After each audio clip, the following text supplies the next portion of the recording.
Britain's new Prime Minister, Theresa May, has this week begun talking to Europe's main leaders about how the UK will negotiate its way out of the EU. On Wednesday, she travelled to Berlin to meet Angela Merkel, the German Chancellor.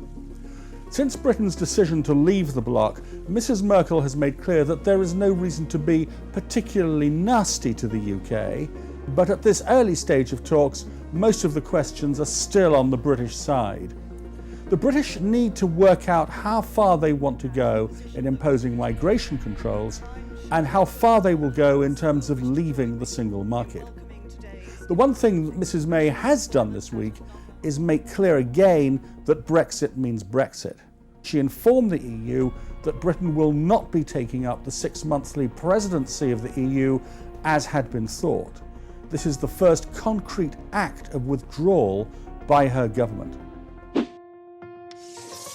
Inside the UK, economic concerns over Brexit have been a little alleviated this week. The Bank of England has said that in the aftermath of Brexit, there is as yet no sign that consumer confidence is declining. But the International Monetary Fund did slash its forecasts for the UK economy, warning that Brexit has thrown a spanner in the works for global growth. And even if the UK reaches a deal with the rest of the European Union, the IMF still expects Britain's economy to grow by 1.3% instead of 2.2% in 2017. That is its biggest downgrade for any advanced economy.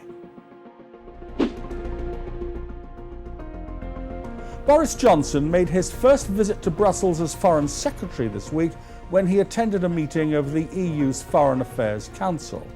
The encounter went reasonably well by all accounts, but Mr. Johnson's past as a colourful newspaper columnist caught up with him when US journalists accused him at a Foreign Office press conference of insulting President Obama and telling outright lies. John Kerry, the US Secretary of State, did his best to calm the mood, but international fury over things Mr. Johnson once wrote about world leaders in his Daily Telegraph column will continue to haunt him for some time to come.